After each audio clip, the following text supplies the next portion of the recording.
नाथ महाराजांना विचारा, भरतखंडी नरदेह प्राप्ती हे तो परम भाग्याची संपत्ती. त्या भारत देशातला जन्म मिळणं, पुरुष असू द्या, महिला असू द्या ना, किन्नर असू द्या, परमात्मा करता साधना करण्याकरता हा देह अत्यंत आवश्यक आहे. मग का बरं या देहात भारत देशालाच एवढं महत्त्व का? एतद् देश प्रसूतस्य सकाशात अग्रजन्मनः स्वं स्वं चरित्रम शिक्षेरन पृथिव्याम सर्व मानवा. जगातल्या माणसाने आपल्या देशात यावं, अध्यात्माची भगवत भक्तीची धडे घ्यावीत, इतकी आपल्या देशाची उंची. पण मधल्या काळात पाश्चात्य संस्कृतीचं अंधानुकरण झालं. त्याचा परिणाम आपले संस्कार बिघडले, संस्कृती खाली आली. कशावरून? पेपर वाचा, बातम्या ऐका, मन खिन्न होतं. नको नको ते भ्रष्टाचार, भयानक हिंसाचार, स्वैराचार, अत्याचार, अनाचार, बलात्कार, अपहरण, व्यभिचार. कुठं चाललाय देश? कोणावर जबाबदारी आहे? आपण सर्व उपस्थित मंडळी या दुराचारातले नाहीत, पण आपल्यावर एक फार मोठी जबाबदारी आहे. आपल्या घरातले लहान मुलं, त्यांना चांगले संस्कार लावा. महाराजाबरोबर चर्चा झाली, म्हणजे 60-70 विद्यार्थी येत आहेत. मी त्या विद्यार्थ्यांच्या पालकांना कोटी कोटी धन्यवाद देतो. तुम्ही खूप चांगल्या ठिकाणी या लेकरांना पाठवलं आहे. खरं जीवनामध्ये शिक्षण आणि संस्कार दोन गोष्टीची गरज आहे. शिक्षणाने बुद्धी प्रगत होते आणि संस्काराने हृदय पवित्र होतं. हृदय आणि बुद्धी या दोघांमुळे गती प्राप्त होते. याकरता आज अशी अवस्था आहे महाराज. हा खाली आलेला समाज याला सुधारण्याकरता मी म्हणेल, पैशानं समाज सुधारणार नाही. पुढे जाऊन थोडं धैर्याने बोलतो, सत्तेने समाज सुधारणार नाही. समाज सुधारण्याची ताकद फक्त वारकरी संप्रदायामध्ये. अनुभवाने बोलतो महाराज. मी प्रत्येक कीर्तनाच्या शेवटी हे मनोगत प्रगट करतो.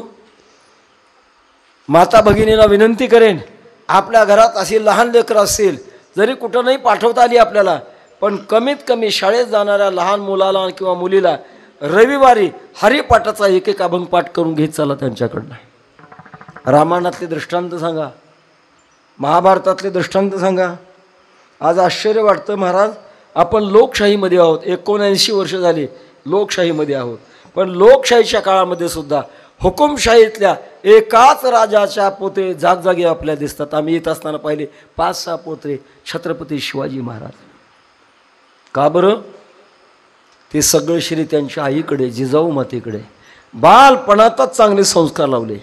कौमारे दाचरित प्राज्ञो धर्मान भागवतानी माता शत्रू पिता वैरी येन बालोन पाठिता. त्यांनी आपल्या लेकराला चांगले संस्कार लावले, ते त्याचे आईबाप वैरी आहेत.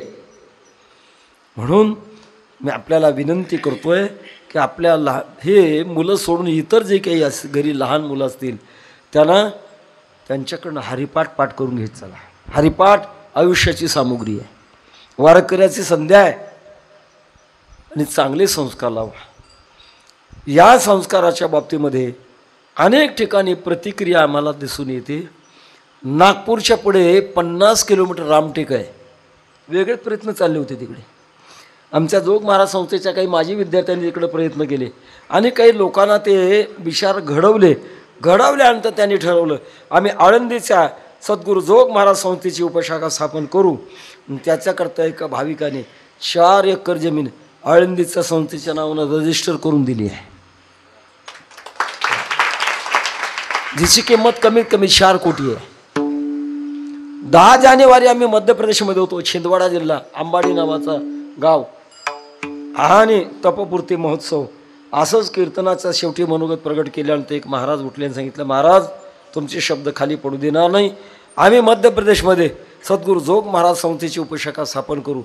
त्याच्याकरता माझ्या वतीनं 11 कोटी रुपये मी जाहीर करतो. दक्षिणेकडे हिमायतनगर आहे. हिमायतनगराला कीर्तनाकरता गेलो, जवळ तेलंगणा आहे.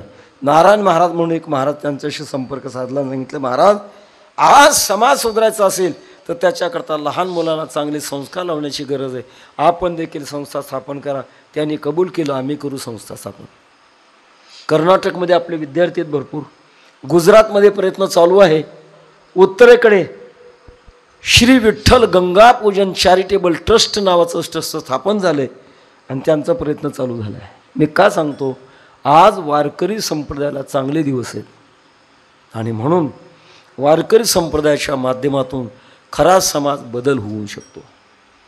एक प्रसंग सांगतो आपल्याला आणि माझा मनोगत जवळजवळ पूर्ण करण्याच्या मार्गात लागतो.